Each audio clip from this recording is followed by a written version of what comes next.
The room didn't just go quiet, it froze. Eyes turned. Conversations stalled mid-sentence. The clink of glasses fell silent. She didn't rush, didn't shrink. Elowen Vale stepped across the polished floor as if the world owed her nothing, and she owed it even less. She was no longer the ex-wife of Caden Rourke. She was something else, now, and everyone could feel it. Her dress wasn't just elegant, it commanded. Her expression, still, controlled, free. Every step told a story the tabloids had missed. And across the room, standing by a marble column with his drink untouched and his pride crumbling, was him. The man who told her she wasn't enough. The one who called her silence weakness and mocked the way she loved. Now, he couldn't look away. Have you ever been told you're too soft, too quiet, too plain to matter? Have you ever been dismissed by someone who promised to protect you? So let me ask you, what if the one who broke you had to watch you rebuild, stronger, wiser, unshaken? If you've ever had to rise from heartbreak, hit that like button and comment, "I will rise." Subscribe to Mr. Ross' Story Trail, where real strength lives in every tale. Long before the silence, before the sideways glances and hollow smiles, there was wonder. The kind that catches you off guard and leaves you breathless. Elowen Vale had always preferred quiet corners. Her life was framed in soft tones, afternoons spent restoring antique paintings, evenings surrounded by canvases and classical music, and weekends volunteering at a children's art program downtown. There was no need for loud attention. She found fulfillment in subtle beauty, in meaning most people walked past. So when Caden Rourke walked into the gallery on a Thursday evening, she thought he was lost. He was polished, distracted, speaking to someone on an earpiece in clipped phrases. His eyes scanned the space as if it were a spreadsheet. She remembered watching him stand in front of a moody oil painting and tilt his head, curious but unsure. "You like it?" she asked. He turned to her like she'd startled him. His gaze settled. "I don't understand it," he admitted. "You're not supposed to understand it. You're supposed to feel it." He stared at her longer than necessary. "Do you work here?" "I run it." That was the start. What followed moved too fast for someone like Elowen. Invitations to high-profile fundraisers, lavish dates she wasn't prepared for, long drives in chauffeured cars, flowers that arrived for no reason. He didn't ask her out. He offered her a seat beside him. And she, after years of smallness, accepted. Their courtship became a story whispered through Manhattan's most exclusive circles. The self-made tech magnate and the grounded art curator. It was novelty, charm, contradiction. She was praised for bringing balance to his driven world. He was celebrated for elevating hers. But love, it had been there. In the beginning, Caden back then had been warm. He laughed easily, asked questions, listened. He admired the way her hands moved when she spoke about restoration. "You make broken things beautiful," he told her once. "I want that kind of peace in my life." She believed him. When he proposed, it wasn't in front of cameras or at a headline-worthy destination. It was in her gallery, after hours, beneath the warm glow of hanging lights.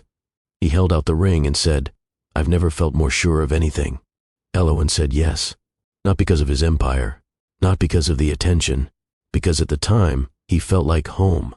The wedding came quickly, an elegant, tasteful ceremony that merged her restraint with his precision. From the outside it looked perfect. Behind the scenes, tiny fractures had already begun.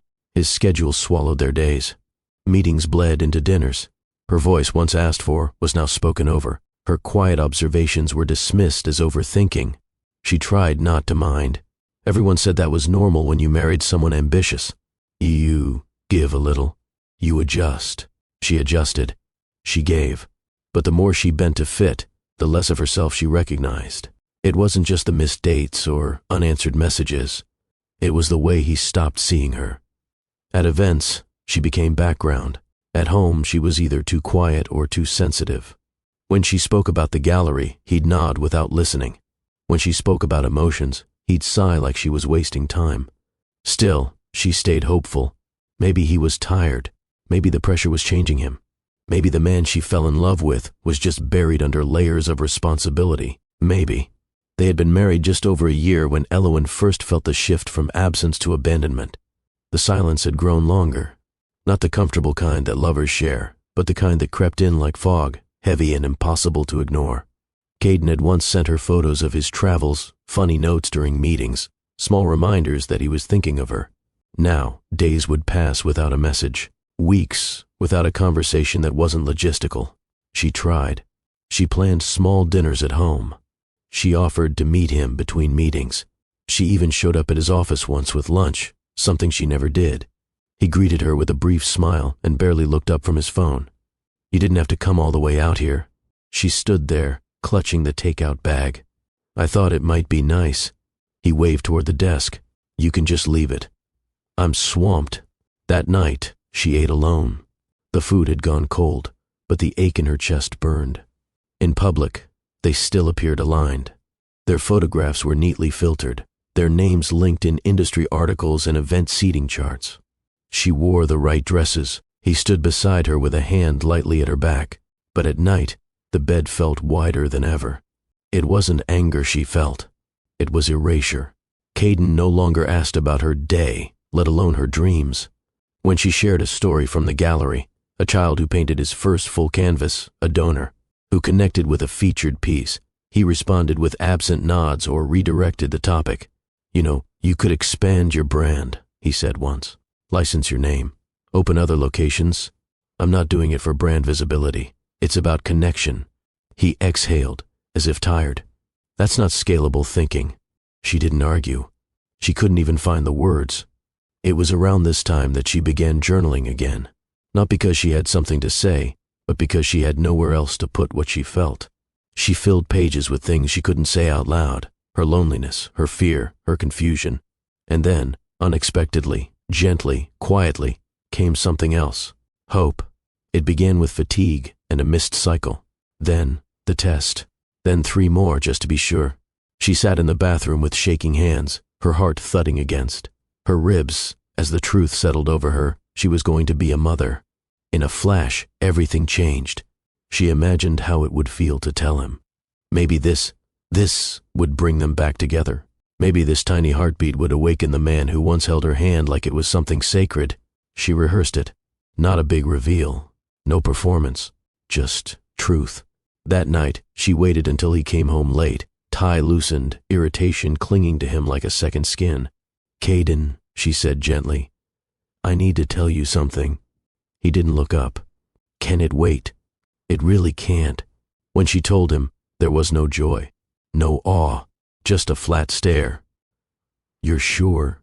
he asked, as if accusing. "Yes." He rubbed his jaw. "So, what? You think this will fix everything?" Her lips parted in disbelief.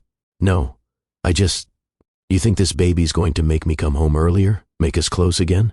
You think I'm the kind of man who changes because of a diaper bag?" Each word struck like ice water. "I didn't expect you to change. I thought you'd care." His laugh was bitter. "You think you're ready to raise a child in the middle of all this? You can barely handle criticism without shutting down." She flinched. He didn't stop. "You're too sensitive. Always have been." Maybe this whole marriage was a mistake. There it was, the sentence that stripped away the last threads she'd been clinging to. She didn't cry. She didn't yell. She just sat on the edge of their expensive sofa and held her stomach, as if shielding the life inside from the man across the room. That night, he slept in the guest room. She didn't sleep at all.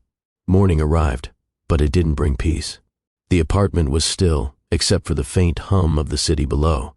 Elowen stood at the window, holding a cup of untouched tea, watching sunlight reflect against the glass towers. She could feel the life growing inside her, small yet certain, and it gave her courage. Caden moved through the penthouse as though she weren't there. Every word was clipped, every glance detached. What had once been a home had turned into a showroom, polished, beautiful, lifeless. For weeks she tried to keep the air calm, to avoid confrontation. She told herself that if she stayed composed, maybe things would ease. She spoke to him softly, avoided asking for attention, and buried her disappointment beneath courtesy. But apathy has a way of poisoning everything. The breaking point came quietly. It wasn't a grand argument. It wasn't shouted words. It was a moment of clarity, the kind that comes when you realize you're talking to a wall that will never echo back. He'd come home late again. She was sitting at the dining table, surrounded by papers, hospital forms, prenatal information, gallery invoices. "I'm finalizing a prenatal plan," she said gently.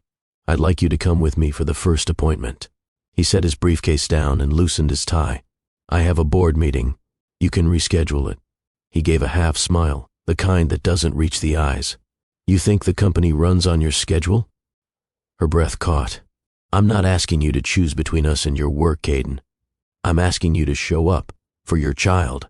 He poured himself a drink. "Elowen, you knew who I was when you married me. Don't pretend you didn't." Her eyes burned, but her voice didn't waver. "I did. I just thought you were still the man I fell in love with." He looked at her then, truly looked, and shrugged. "People change." That night, she packed a small suitcase. Not with anger, but with quiet purpose. She took nothing extravagant, just her essentials, a few clothes, and the folder containing the baby's first ultrasound. As she zipped the bag, her hands trembled. She walked through the apartment slowly, touching the furniture, the paintings she'd chosen, the life she'd built. Every item whispered a story that no longer felt like hers. She left her wedding ring on the marble counter. He didn't stop her. He didn't even ask where she was going. At the door, she paused and turned back once. He was sitting on the sofa, scrolling through his phone, a glass of whiskey beside him. For a brief second, she hoped he'd call her name, that he'd remember she was more than background noise. But silence answered her, so she left. She moved into a small one-bedroom apartment in Brooklyn. The rent was modest, the walls uneven, but it felt real. She spent mornings organizing art pieces for clients and evenings sketching designs for what would later become her gallery. The nausea, the fatigue, the loneliness, they all came in waves, but beneath them ran a current of resolve. Her friends called, urging her to seek a lawyer, to fight for alimony, to demand what she was owed. But Elowen didn't want his money. She wanted her peace. The divorce was finalized 6 months later. Caden didn't contest it. His only contribution was a trust fund for their unborn child, a transactional gesture meant to erase guilt. When the papers arrived, she signed them in silence. She wasn't bitter, just empty. Yet even in that emptiness, there was power. She placed a hand over her growing belly and whispered, "You will never know this kind of pain. I promise you that." In that moment, her tears weren't from heartbreak. They were from release, because for the first time in years she wasn't waiting to be seen. She was choosing herself. Elowen Vale had never considered herself brave, not in the loud, bold way the world admired. But strength has many forms, and hers emerged not with defiance, but with quiet, steady decisions, one after the other. The months that followed the divorce were not glamorous. They were raw. There were no dramatic rebirths, no grand speeches, just early mornings with swollen feet and late nights spent filling, the silence with soft music and the scratch of her pencil on paper. She filled sketchbooks with visions of a space she dreamed of owning, a gallery that wouldn't just sell art but honor healing. Not high-end, not elitist, just honest, human. She worked part-time at a framing studio, consulted for private collectors, and slowly began to rebuild her own small client list. Every dollar she earned went into savings or baby supplies. She clipped coupons. She cut corners. She learned to stretch a single pot of soup into 3 meals. But through all of it, she felt something she hadn't felt in years: purpose. Her apartment was small, but she painted the walls in warm colors. She bought second-hand furniture and made it beautiful again. She hung her favorite print above the crib, a soft abstract of sunrise. It wasn't the life she had planned, but it was hers. She attended every checkup alone, but she never missed one. She chose the name Ezra after reading it in a worn poetry book at a used bookstore. The meaning stayed with her, help or protect her. She whispered it to her belly, again and again. "Ezra, you're going to be safe with me."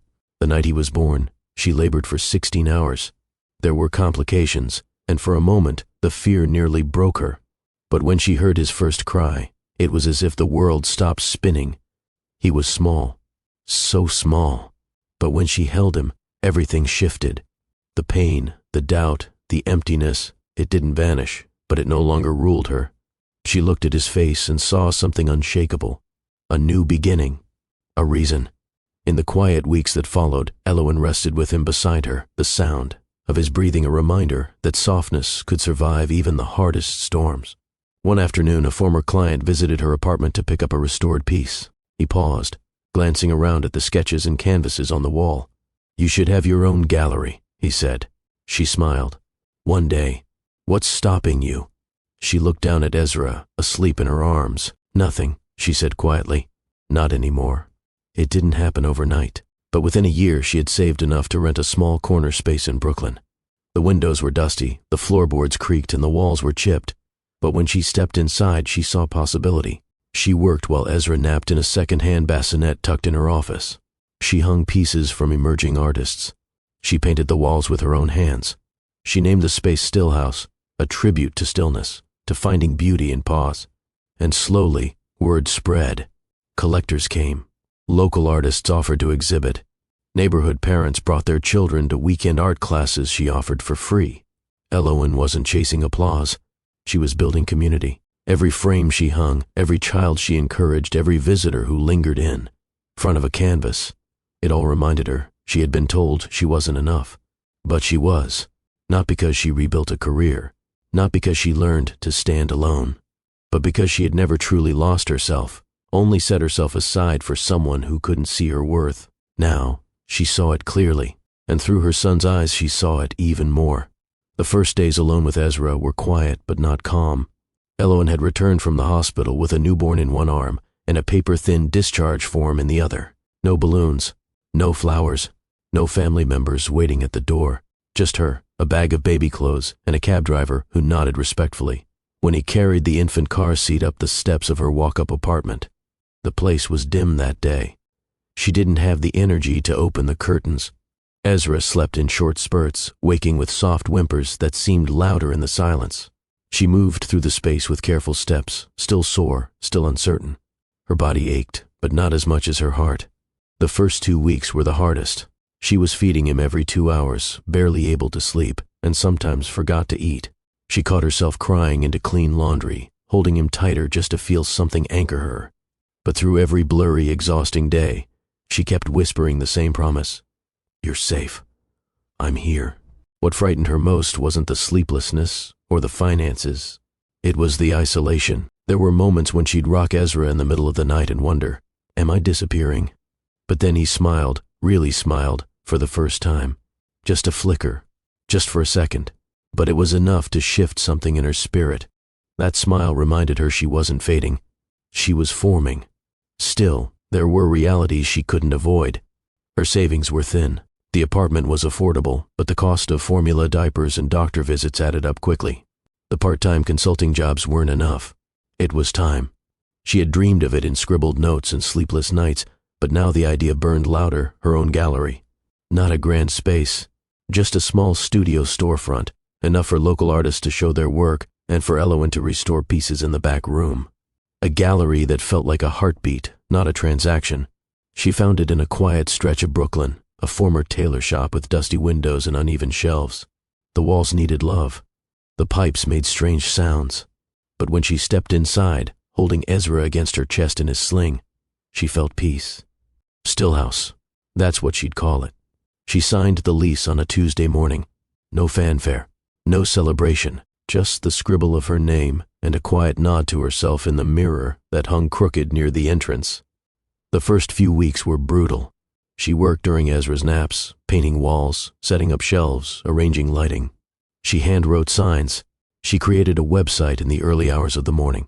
There were days she questioned everything, especially when no one came through the door. The bills kept coming. She sold her engagement ring anonymously, using the money to cover framing equipment and rent. Not once did she tell anyone. She didn't want pity. She wanted this space to live. One Thursday afternoon, while Ezra napped in a basket behind the front desk, a woman walked in and bought a framed charcoal sketch. No hesitation, no negotiation. Elowen thanked her twice, hands shaking as she wrapped the piece. It was the gallery's first sale.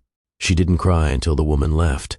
The weeks following that first sale didn't bring a flood of customers, but they did bring something more important, rhythm. Elowen found herself falling into a pattern that, while far from easy, began to feel steady. Ezra was growing fast, alert, expressive, and curious. He'd press his palms to the front window of the gallery, fascinated by passing dogs or the occasional food truck that parked. Outside, she took photos of him almost daily, not for social media, but for memory, proof that progress was happening, bit by bit. She began offering small weekend workshops for neighborhood kids. The first class had 3 students. By the third week, there were 8. Parents lingered afterward, asking about her restoration work, buying smaller pieces, spreading the word. It was in one of those slow mid-mornings that Adrian walked in. Elowen had been adjusting a sculpture display when the door chimed.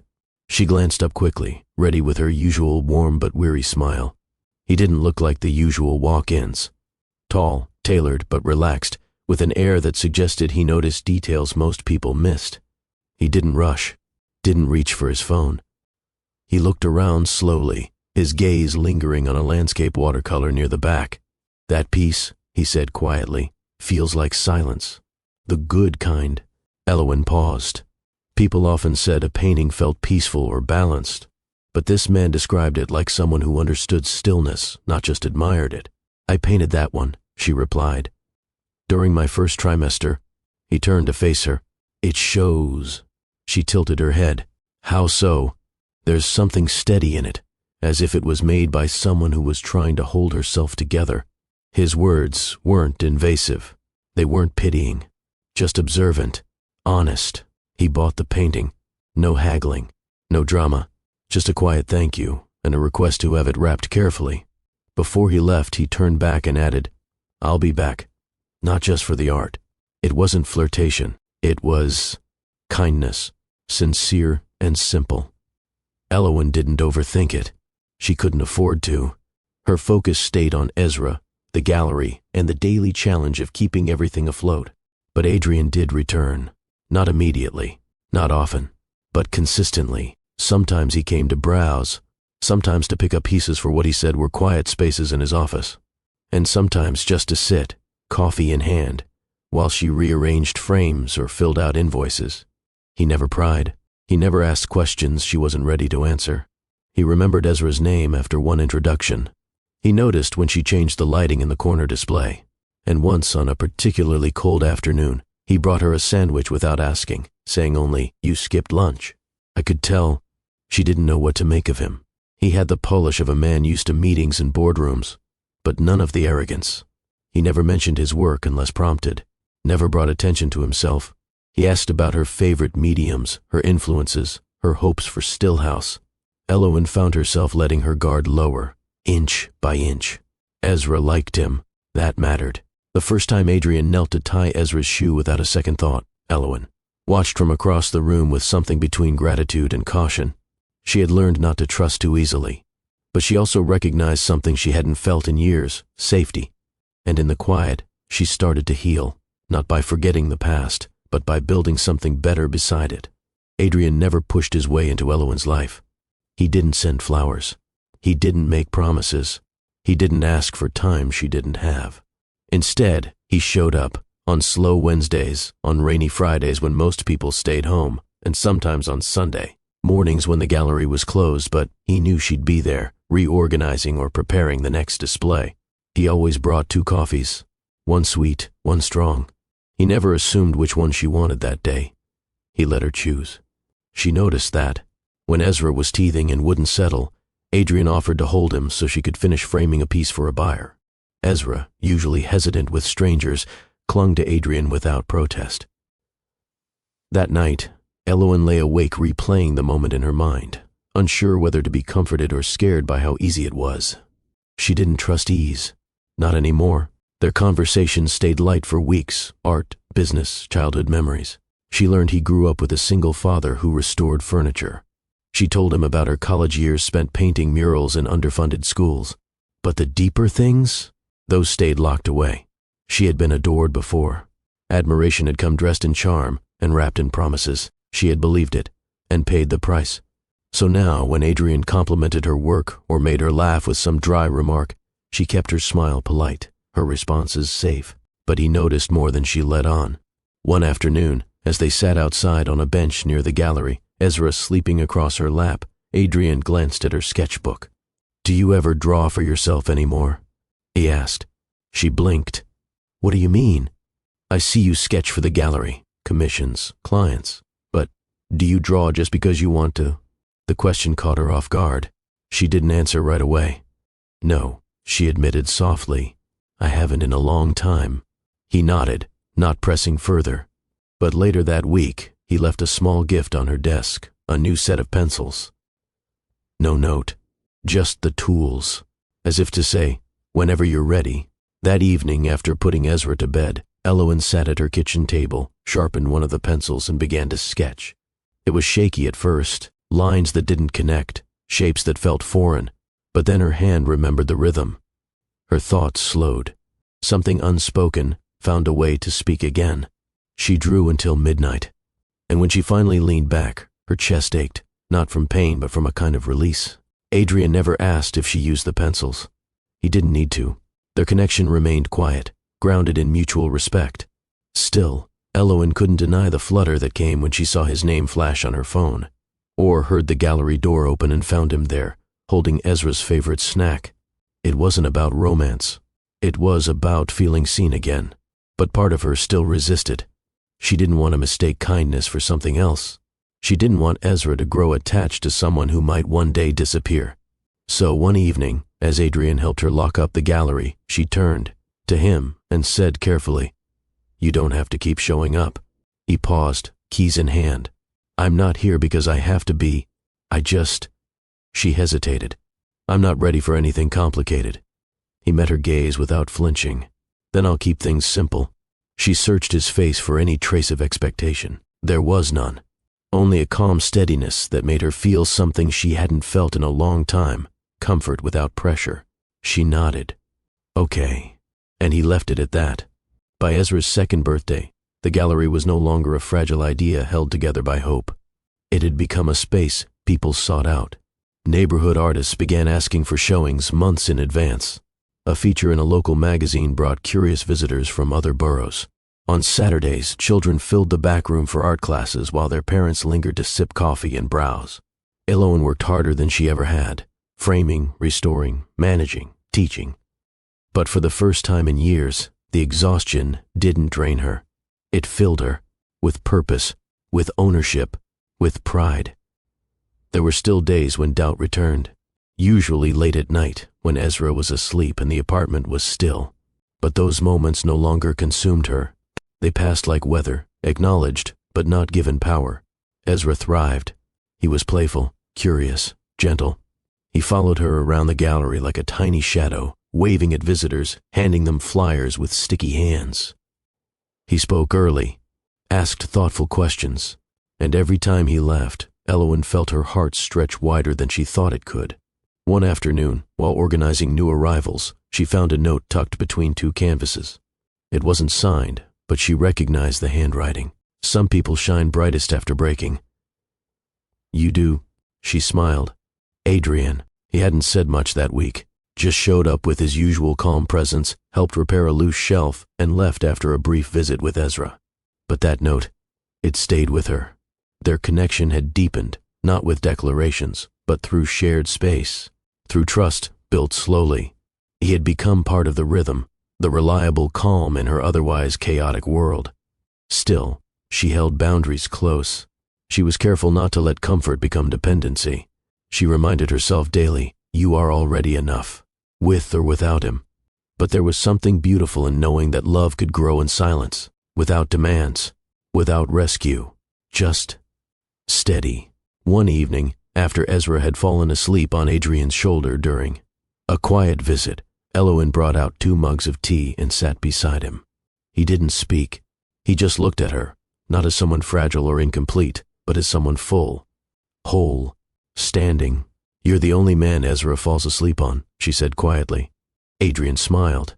"He knows peace when he feels it." She looked down. "It took me a long time to believe I deserved that." "You always did." She met his gaze. He didn't lean in. He didn't move closer.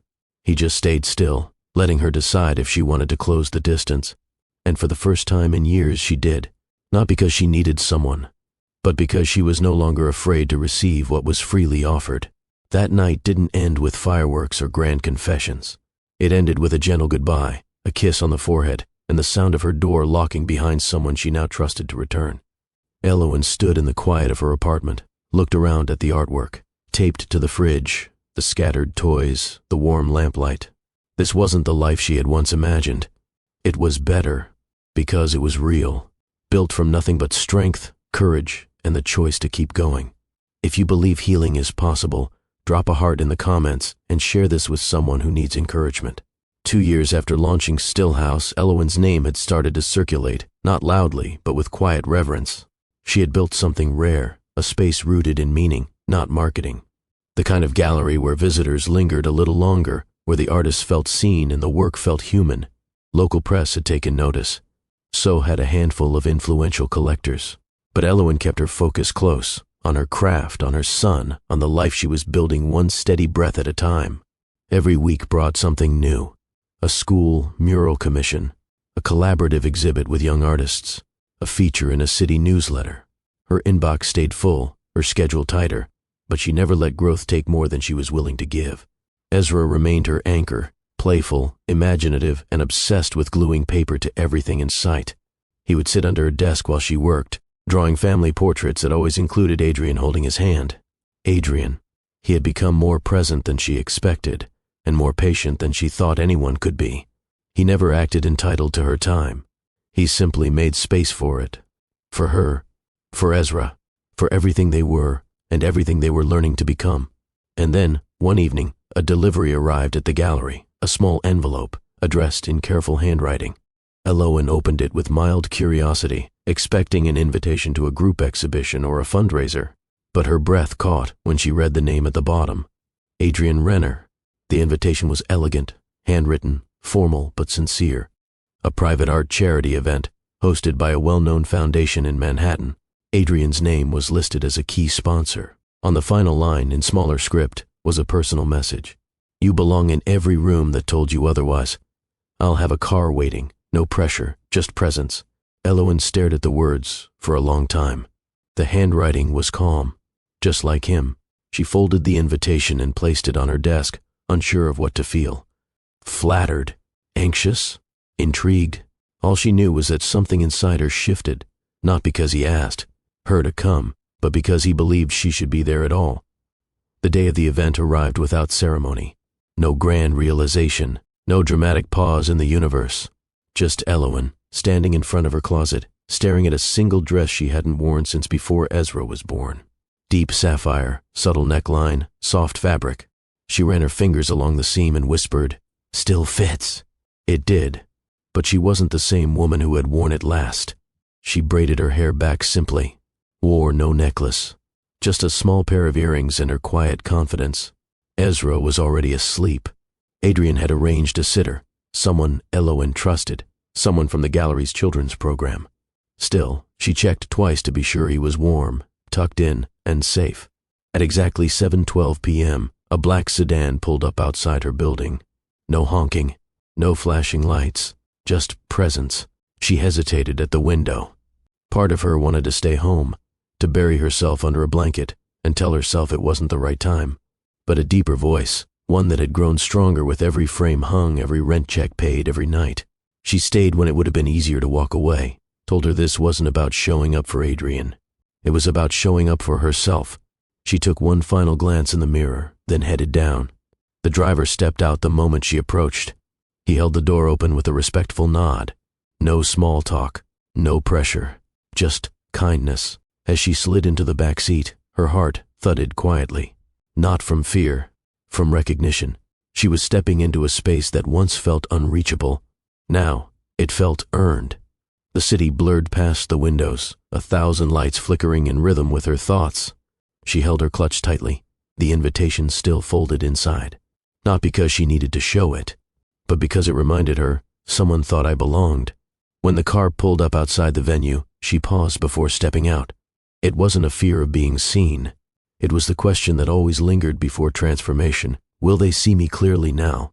The door opened slowly, and Elowen stepped out, heels hitting the pavement with a quiet grace that turned more than a few heads. She didn't look rushed. She didn't look timid. She looked like a woman who had rebuilt herself without needing permission. And that was something you couldn't fake. The entrance hall was washed in soft light and hushed conversation. Glasses clinked gently. Laughter drifted in waves. Everything gleamed. The artwork, the silver trays, the polished shoes stepping delicately across the floor. Elowen didn't need to look around to know eyes were following her. She wasn't loud. She wasn't flashy. But presence has its own gravity, and hers was impossible to ignore. She walked with calm, deliberate steps, head held level, hands steady. She passed a trio of women in sleek gowns, their conversation faltering as they turned. Someone whispered something. She didn't catch it, didn't care to. Her attention stayed forward. A staff member offered to take her coat and handed her a program for the evening. She thanked him, tucked the paper under her arm, and scanned the crowd only briefly. She didn't see Adrian yet. She wasn't surprised. He was never the type to make an entrance. A waiter passed with a tray of sparkling drinks. She declined with a small nod. Her fingers grazed the edge of a marble display table, grounding herself. For a moment, the music faded beneath a pulse in her ears. Not from nerves, from memory. This world, the high ceilings, the tailored suits, the cloying scent of too much cologne, had once felt like suffocation. She had stood at events like this before, wearing designer dresses, smiling on. Cue, her husband's arm heavy across her back like a reminder, stay in place. And she had, for too long. But not tonight. Tonight, she wasn't here to play a role. She was here as Elowen Vale, gallery owner, mother, survivor. She didn't need the room's approval. She had built something without it. Still, her chest tightened when she heard his name. "Caden Rourke is in attendance tonight," a voice murmured nearby. She turned her head slightly, listening without reacting. "He's by the bar, with that new startup founder. You know, the one with—" The voice drifted away. Of course he was here. It made sense. The same names always floated through these circles. Money moved in patterns, familiar ones. She took a breath, let it sit, then released it slowly.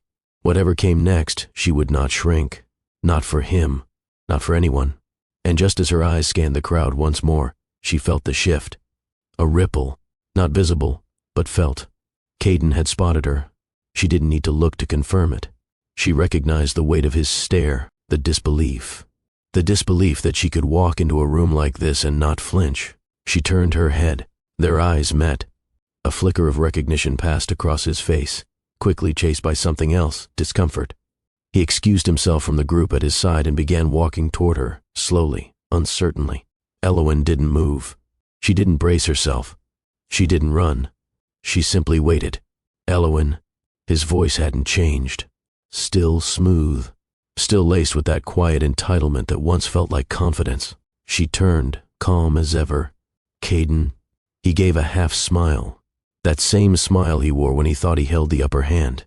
"Wow. I almost didn't recognize you." She offered a polite nod. "It's been a while. You look—" He hesitated, eyes scanning her dress, her poise, different. Time has a way of doing that. He chuckled, clearly trying to regain balance. "I heard about your gallery. Cute little space in Brooklyn, right?" There it was. The condescension dressed as charm. Elowen didn't flinch. "It's growing." "Good for you," he replied. "Glad you're keeping busy."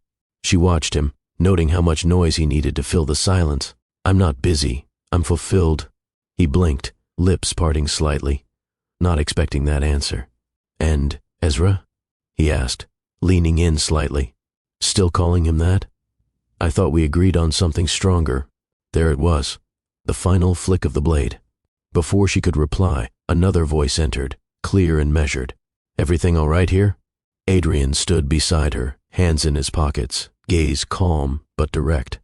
He didn't need to posture. He didn't need to raise his voice. Elowen exhaled, the tightness in her chest loosening instantly. Caden's eyes flicked to Adrian, then back to Elowen.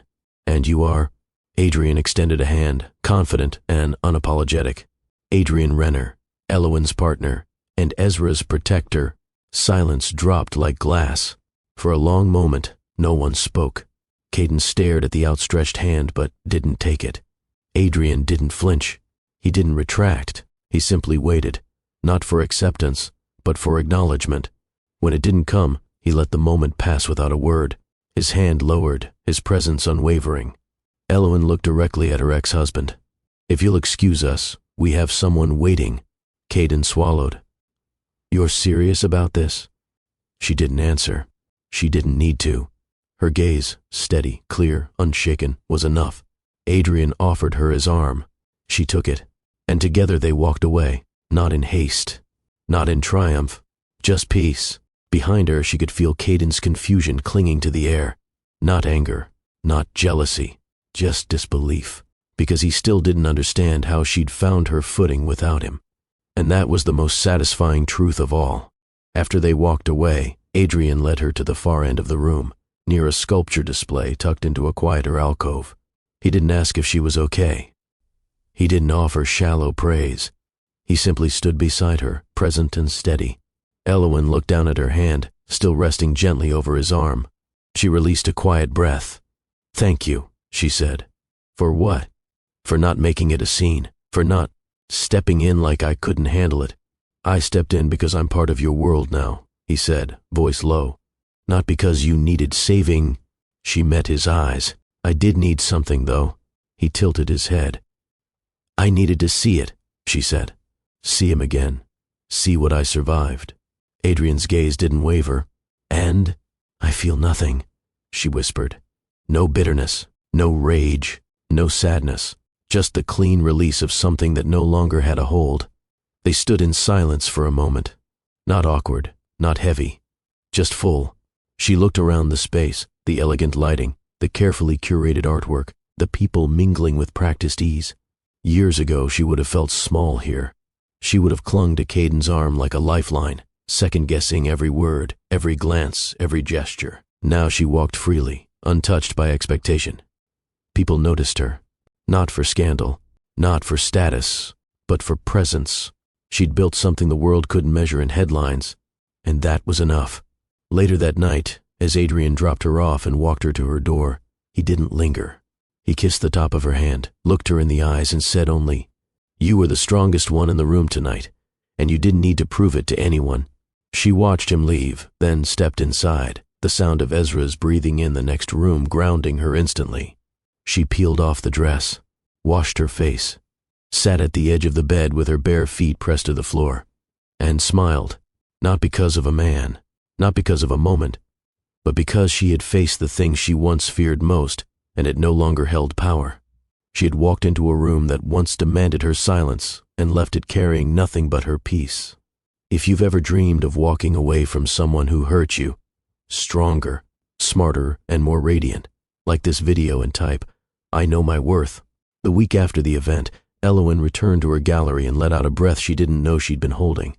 Not because she had confronted Caden, but because she had walked away without the weight of needing anything from him. The shift wasn't loud or immediate. It was subtle, internal.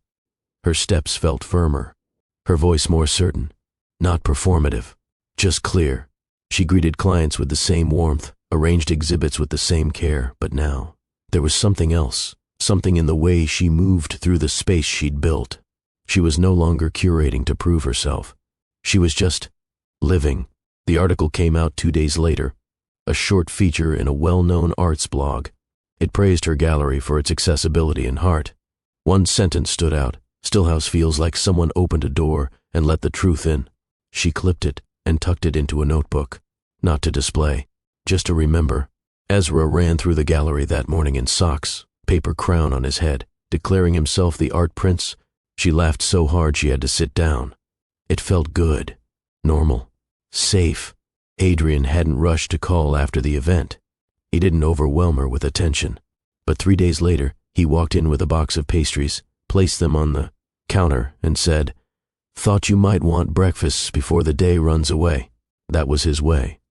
Show up. Don't overstate. She poured coffee. He unwrapped 2 pastries. They ate in the back office while Ezra colored beside them. No long conversations. No questions about what came next. Just presence. It wasn't until he stood to leave that she spoke.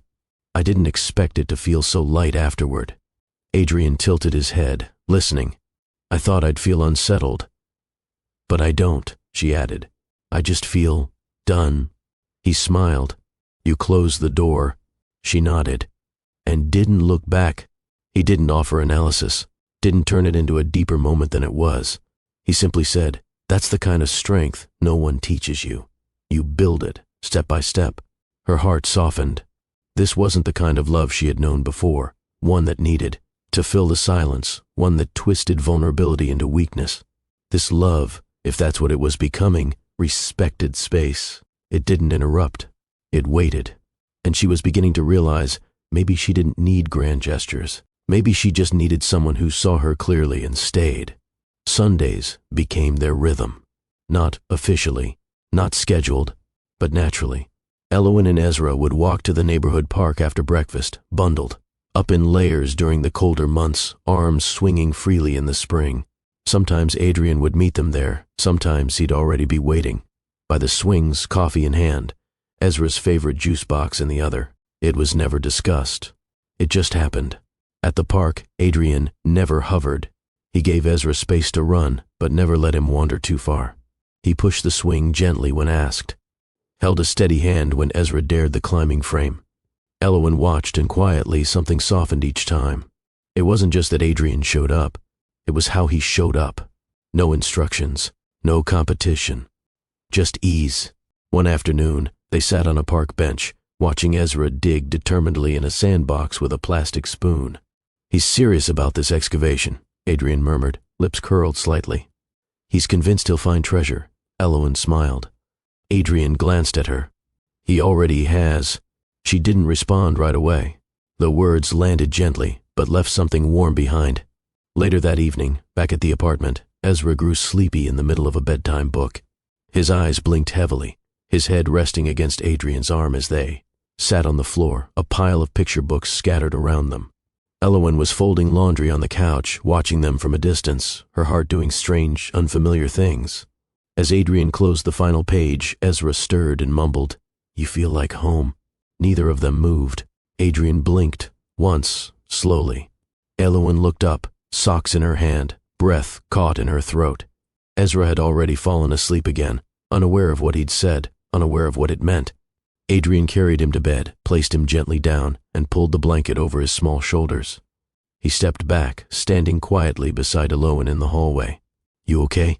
he asked. She nodded, but tears welled behind her eyes.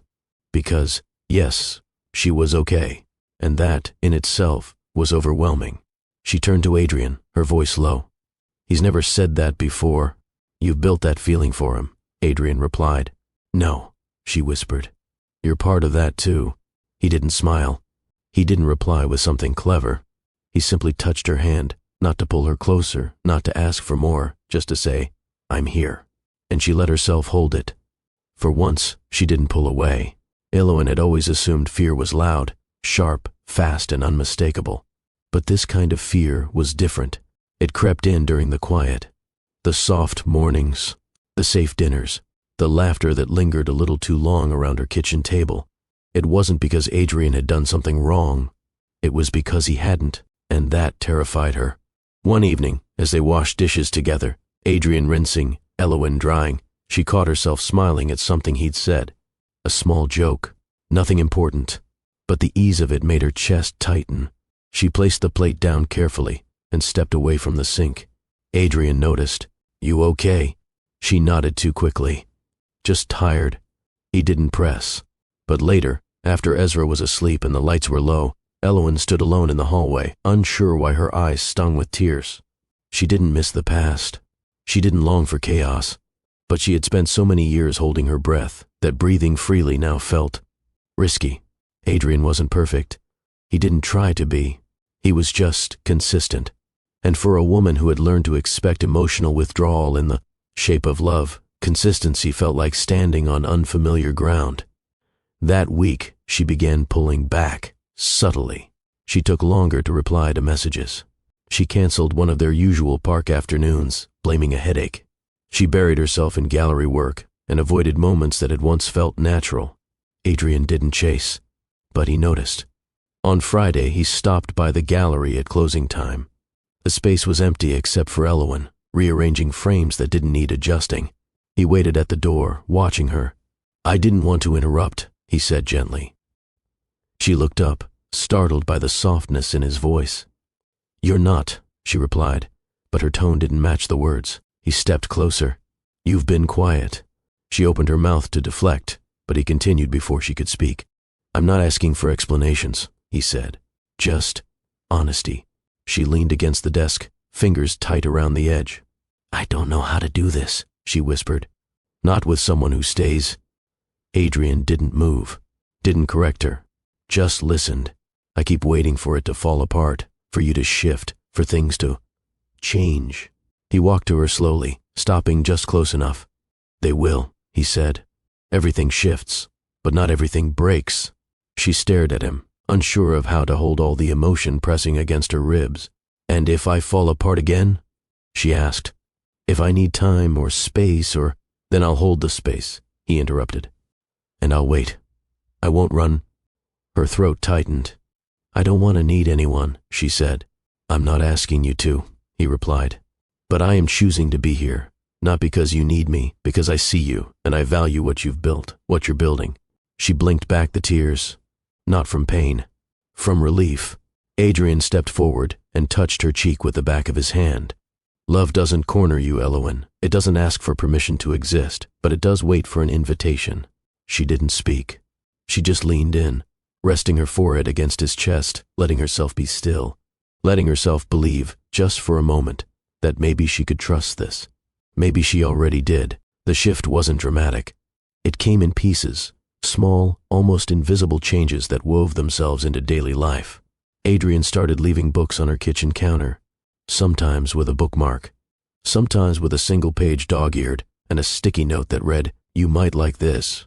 Elowen started cooking more, not because he asked her to, but because he always washed the dishes after. Sleeves rolled up, towel over his shoulder, humming some tune that Ezra would later try to mimic. One evening, Ezra sat at the table drawing while Adrian finished grading a design proposal beside him. Elowen walked in from the gallery and paused at the doorway. Neither of them noticed her at first. Adrian was explaining something about shapes and shadows, and Ezra was nodding, deeply, focused, crayon in hand, tongue poking slightly from the corner of his mouth. It wasn't the scene that moved her. It was the quiet understanding between them. No effort, no adjustment, just belonging. They stayed for dinner. Adrian didn't ask to sleep over. He rarely did. But that night, after Ezra was tucked in and the tea had gone cold between them, Elowen leaned, her head against Adrian's shoulder, and whispered, "I think I'm starting to breathe." He didn't reply with metaphors. He didn't turn it into something poetic. He simply placed a hand over hers and gave it a quiet squeeze. They began walking in the mornings, just the two of them, before Ezra woke up. 20 minutes around the block, sometimes talking, sometimes not. On those walks, she told him things she'd never said out loud, about her first gallery job, about how lonely her childhood had been, about how silence had always felt more natural than noise. Adrian never tried to fill the gaps. He walked beside her and let her speak without interruption, without turning her words into projects or problems. She painted more too. Not for the gallery, not for profit, just for herself. Adrian framed one of her pieces, a quiet study of light on textured paper, and hung it in his office without telling her. The first time she saw it, she stood still for nearly a full minute. "You hung this?" she asked softly. "I wanted to see what calm looks like," he replied. She didn't cry, but something inside her folded into him just a little more. Not because of what he said, but because he never once asked her to explain why she'd made it. He simply made space for what already existed. Some moments arrive without warning, not because something bad happens, but because something good becomes too real, too fast. It happened late one evening. Ezra had gone to sleep early after a full day at the museum with his art group. Adrian stayed for dinner.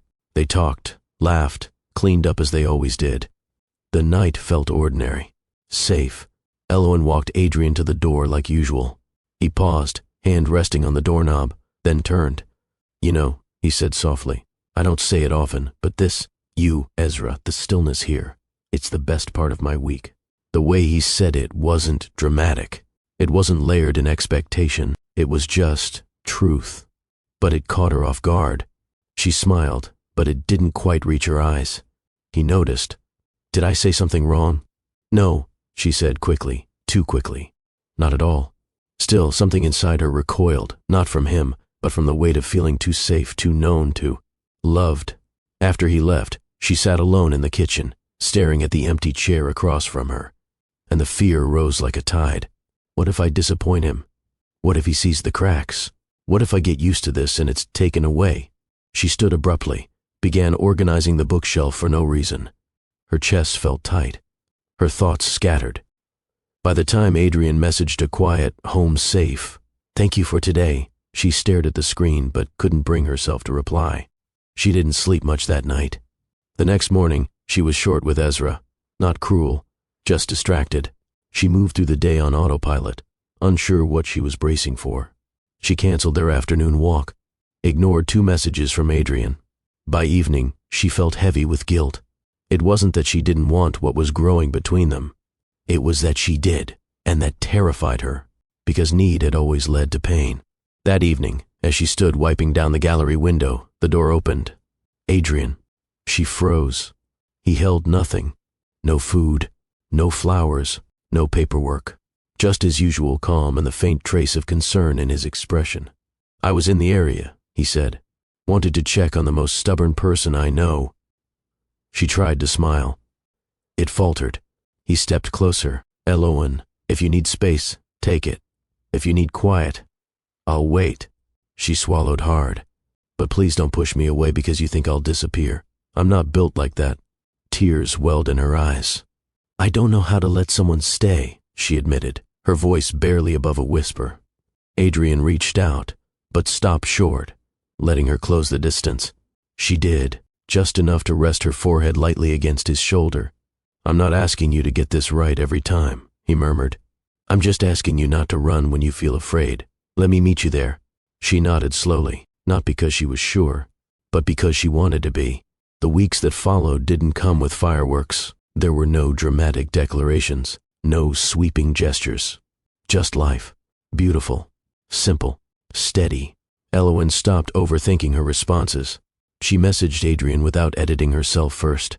When he stopped by, she didn't rush to fix her hair or rearrange the cushions. She let things be slightly imperfect. And he never made her feel she had to be anything else. They built a rhythm that no one saw but them. Breakfasts with Ezra that turned into art sessions on the floor. Evenings on the gallery couch, elbows brushing while they shared stories from the day. Walks without agendas. Conversations that drifted in and out of silence. Once, while Ezra painted a chaotic masterpiece on a spare canvas, Adrian looked over and said, "You're the only person I know who creates space for people to just be." Elowen paused, unsure how to reply. So she didn't. She just leaned her head against his arm, not to seek comfort, but because she had finally stopped needing permission to feel safe. There was no grand "I love you" moment. It came in fragments. The way Adrian remembered how she took her tea. The way Ezra leaned into him on the subway without being asked. The way Adrian instinctively reached for Elowen's hand when a loud voice startled her in a crowd. The way he never tried to fix her, just listened, just stayed. One quiet Sunday, as they all sat on a blanket at the park, Ezra fast asleep beside them, Adrian spoke without looking at her. "I don't know what the future holds, but I do know this: I'm not going anywhere."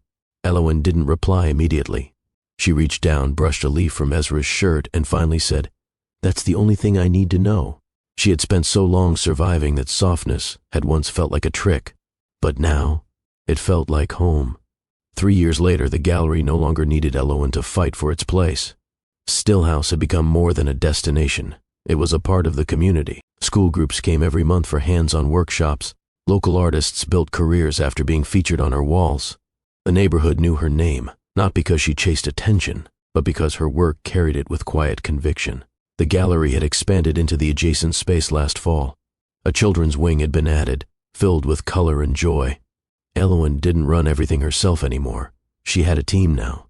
People who believed in the same values: truth, healing, beauty that didn't demand permission. And Ezra? He was thriving.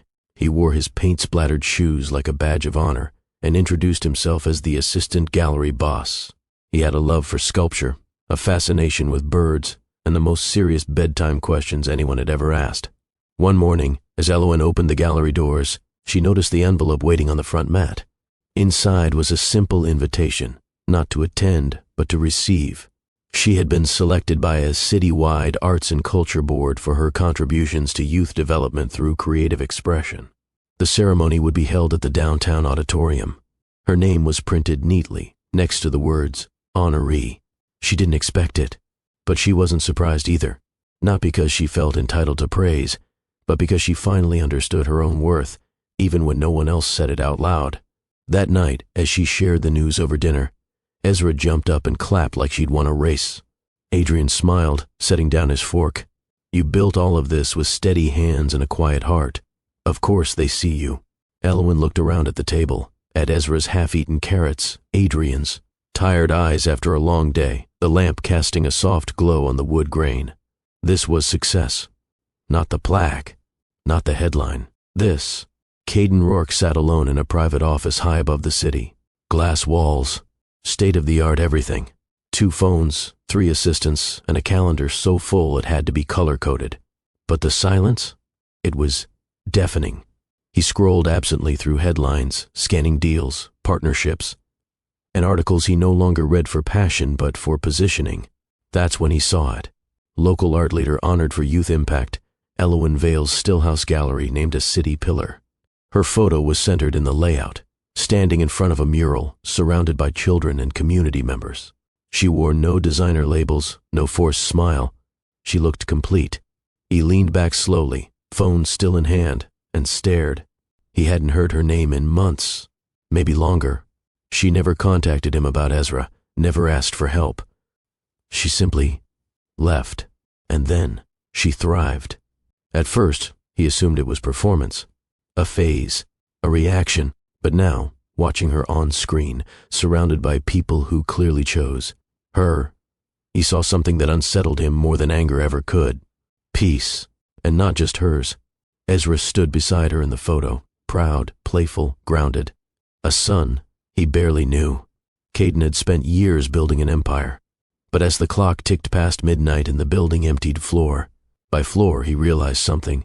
No one was coming home to him. No one was waiting. No one smiled when he walked into the room. He had everything, and yet nothing that felt real. He tapped the screen again, zoomed in on Elowen's expression. There was no bitterness, no trace of the girl who once asked him to care, no wound left open. She had closed the chapter, and without ever raising her voice, she had taken everything he didn't understand how to value and turned it into a life worth honoring. Caden didn't speak. He didn't throw his phone. He didn't call anyone. He just sat there, and for the first time in years felt the true weight of being alone. The morning started like any other. Ezra had spilled oatmeal on the counter, declared his socks too boring, and insisted that his toy giraffe needed its own cereal bowl. Elowen was halfway through tidying up when Adrian stepped through the door, as usual, holding 2 coffees and 1 small bag with Ezra's favorite chocolate croissant. "Delivery for the king and queen," he said, setting it all down with a grin. Elowen smiled, took her coffee, and leaned against the counter. "You spoil us." Adrian glanced at her over his shoulder. "That's the plan." Ezra ran in, socks mismatched, face smeared with jam. "Uncle Adrian, can you build my robot today?" "I've been waiting all week to be asked," Adrian said. Later that afternoon, while Ezra was at a birthday party, Adrian and Elowen walked through the gallery alone, checking new installations and chatting about an upcoming community event. She paused at one piece, a mixed media sculpture from a young local artist.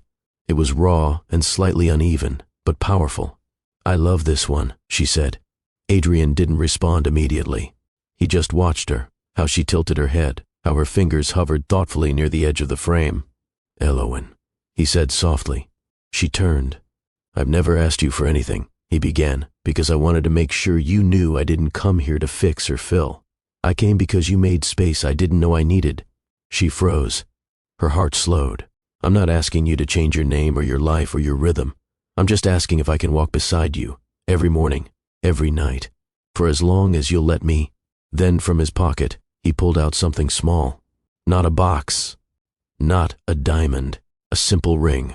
Brushed gold, understated, warm. Her hand moved to her chest. "I don't want grand," he said. "I want us, exactly how we are, with room to grow." She looked at him, and for a moment she said nothing. Not because she doubted, but because no one had ever offered her a life that didn't require her to shrink first. Finally, she stepped forward, took the ring and placed it on her own finger. "It's not yes because I need it," she said. "It's yes because I want it." Adrian's eyes softened. He didn't pull her in. He waited. She leaned up and kissed him, slow, sure, steady, not to mark a beginning, but to honor everything they had already become. The mural was nearly finished. It covered the side of a community center not far from Stillhouse, a project funded by a grant Elowen had helped secure, painted by children, guided by local artists, and designed by Elowen herself. She didn't sign her name. She didn't need to. Her signature was in the colors, the details, the way the story unfolded in the layers, not about struggle, but resilience, not about what was lost, but what was made after. Ezra stood in front of it, one hand holding hers, the other pointing to a painted bird mid-flight. "Look," he whispered. "That's us." Elowen looked down. "Why do you say that?" "Because we're not stuck anymore," he said, matter of fact, like it was the most obvious thing in the world. She swallowed hard, blinking through the sting in her eyes. He tugged her hand. "Can we go now? I'm hungry." She nodded, laughing quietly. "Let's get lunch." They walked down the block together, the mural at their backs. Ezra skipped ahead, hopping over cracks in the sidewalk, singing something tuneless and happy. As they turned the corner, a sleek black car slowed beside them, the same make and model from years ago. This time, it didn't unsettle her. It paused, waiting for them to pass. The driver gave a polite nod. She returned it. And when they reached the entrance of their favorite cafe, Adrian stepped out to meet them. But before he could say a word or reach for the handle, Elowen gently opened the door herself. She looked back at Ezra. At Adrian. At the life she'd chosen, not accepted. At the peace she had earned. And for the first time in years, there was no echo of old pain. Only forward. Only now. Only love, not as a rescue, but as a reflection of everything she had already become. Elowen Vale's story was never about revenge. It wasn't about making someone regret losing her. It was about remembering who she was before she was made to forget. She had been dismissed, overlooked, spoken to like silence was her only language.